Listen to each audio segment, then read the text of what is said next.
Welcome all students in Mahalakshmi Educational Solutions. I am Kanchan Khanna here. Class 10th students chapter 3 कर रहे हैं हम और उसके क्वेश्चंस हम देख रहे हैं। टैक्सी आज हम फिक्स्ड चार्जेस वाला कर रहे हैं। The taxi charges in A city consist of a fixed charge together with the charge for the distance covered. For a distance of 10 kilometre the charge paid is 105. For the distance journey of 15 kilometer the charge paid is 155. What are the fixed charges and the charge per kilometer? तो अब हम ले लेते हैं let fixed charge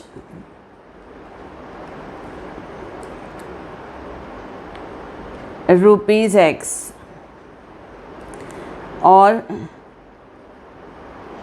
charge पर kilometre rupees Y. अब हमने first equation को देखना है. For a distance of 10 kilometre charge paid is 105. अब फिक्स चार्ज तो उसने देने ही देने हैं, प्लस 10 किलोमीटर का डिस्टेंस है और 1 किलोमीटर के चार्जेस हैं वाई रुपीज़. तो 10 किलोमीटर के हो गए 10 वाई और टोटल पेमेंट उसने की है 105. ये हो गई हमारी फर्स्ट इक्वेशन. और जर्नी 15 किलोमीटर के लिए उसने पे किए हैं 155 रुपीज़. तो एक्स तो उसने देने ही देने थे, फिक्स चार्जेस हैं, प्लस 15 किलोमीटर है तो 15 वाई चार्ज हो गए और टोटल पेमेंट उसकी है 155 रुपीज़. अब ये दो इक्वेशंस हमारे पास बन गई हैं.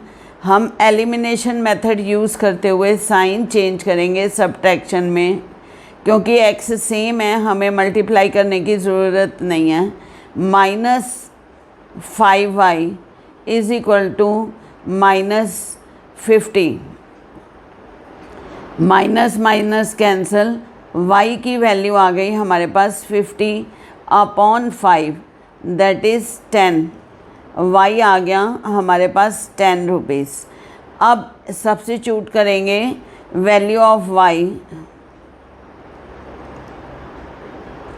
इन एनी इक्वेशन, फर्स्ट सेकंड आप जो भी लेना चाहें. x + 10y is equal to 105. x + 10y 10 आ गया इज़ इक्वल टू 105. तो x + 100 is equal to 105. x की वैल्यू आ गई हमारे पास 105 - 100, तो ये आ गया ₹5. x की वैल्यू आ गई हमारे पास 5. अब फिक्स्ड चार्ज जिसे हमने x माना था, अब वो हैं 5 रुपीज़. और चार्ज पर किलोमीटर जिसे हमने y माना था, वो है 10 रुपीज़ पर किलोमीटर. अब charge for 25 kilometre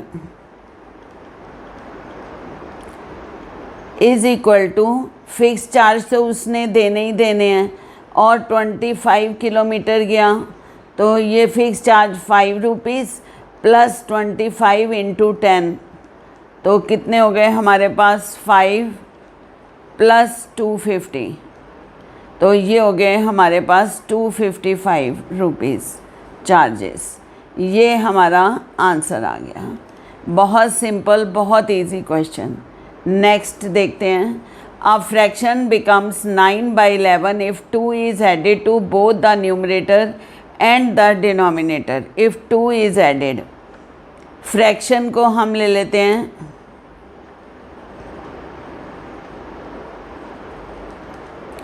is equal to x/y. अब if 2 is added, according to the question, adding 2 to numerator and denominator.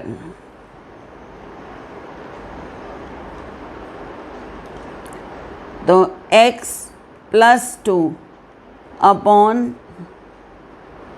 y plus 2 fraction becomes 9 upon 11। अब क्रॉस मल्टीप्लाई करते हैं। 11x plus 22 is equal to 9y plus 18। 11x इससे multiply किया, plus 2 से किया तो plus 22, 9 को y से किया तो 9y, प्लस 9 को 2 से किया तो प्लस 18। अब हमारे पास इक्वेशन आ गई 11x minus 9y is equal to 18 minus 22। तो ये हो गया 11x minus 9y is equal to -4, ये फर्स्ट इक्वेशन। अब second, adding 3 is added to both, तो adding 3 to numerator and denominator, तो x plus 3 upon y plus 3 is equal to, fraction बनता है हमारा 5/6। अब क्रॉस मल्टीप्लाई कर देते हैं। 6x plus 3 is equal to 5y plus 3। 6x plus 18 is equal to 5y plus 15। तो ये हो गया 6x minus 5y is equal to 15 minus 18। अब ये हमारे पास आ गया 6x minus 5y is equal to -3। अब पहले हमारे पास इक्वेशन है 11x minus 9y is equal to -4। अब हमें मल्टीप्लाई करना ही पड़ेगा, तो इसको 11 से कर देते हैं और नीचे 6 से कर लेते हैं। ये हो गया हमारे पास 11 6 66x minus 55y is equal to -33। अब 11 6 66x minus 54y is equal to -24। अब हम करेंगे साइन चेंज करेंगे, कैंसल। माइनस का बड़ा है 55, तो minus y is equal to, अब यहाँ भी माइनस बड़ा है तो 6 प्लस 3 9, ये हमने काटा, y इज़ इक्वल टू 9। अब सब्स्टिट्यूट करेंगे,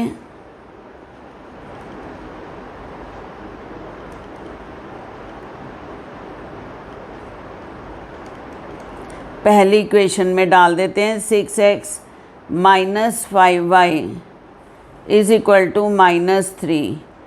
6x माइनस 5y की वैल्यू है हमारे पास 9 is equal to -3। 6x minus 45 is equal to -3। 6x is equal to -3 plus 45। x की वैल्यू आ गई 42 अपॉन 6, दैट इज़ 7। x हमारे पास आ गया 7, तो x हमारे पास है 7, y की वैल्यू है हमारे पास 9, तो हमारा फ्रैक्शन हो गया x अपॉन y यानी 7 अपॉन 9 आंसर।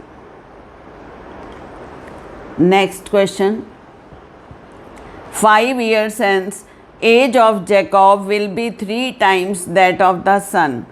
तो और 5 years ago 5 years hence, तो हम बना लेते हैं कॉलम्स। पहले प्रेजेंट एज का 5 years hence, आफ्टर 5 years हो गया, और ये 5 years एगो। और एजिस हमने लिखनी है जैकब की। अब हम लिखेंगे एजिस, हम लिखेंगे जैकब की और फिर उसके सन की।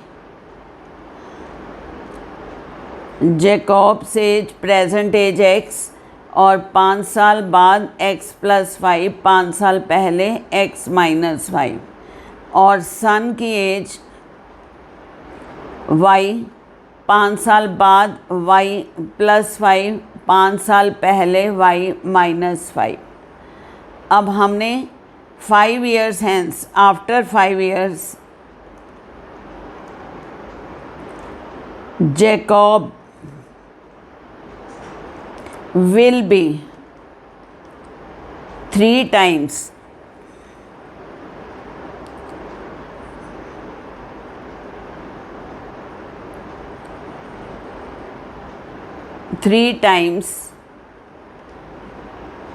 that of son।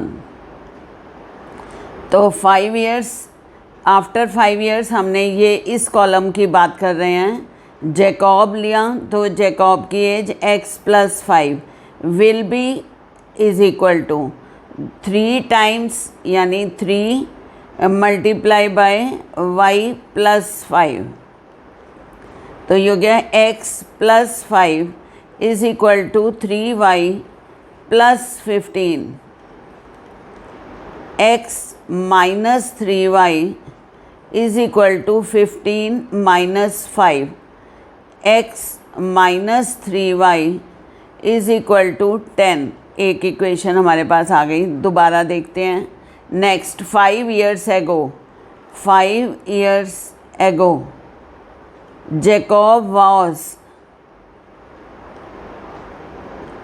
was 7 times।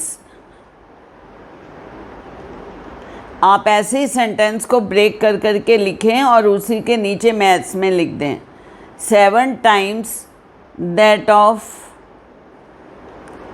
son। अब 5 years ago तो हमने कौन सी एज लेनी है इस कॉलम की। जैकब के नीचे जैकब की एज x - 5 वॉज, यानी इक्वल टू 7 times y - 5। ये हो गया x - 5 is equal to 7y - 35। x - 7y is equal to -35 + 5। x - 7y is equal to -30। अब 2 इक्वेशंस, ये सेकंड इक्वेशन आ गई हमारे पास। अब हम सॉल्व करते हैं। x - 3y is equal to 10 और x - 7y is equal to -30। अब साइन चेंज करते हैं।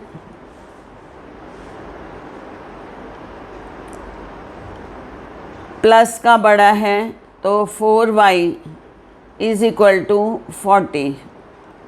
y की वैल्यू आ गई 40/4, 10। अब इसको सब्स्टिट्यूट कर देते हैं।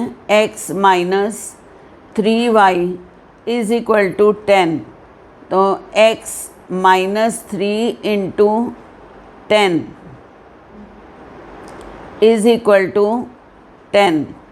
x - 30 is equal to 10। तो x की वैल्यू आ गई 10 + 30, यानी x is equal to 40। x हमने लिया था जैकब को।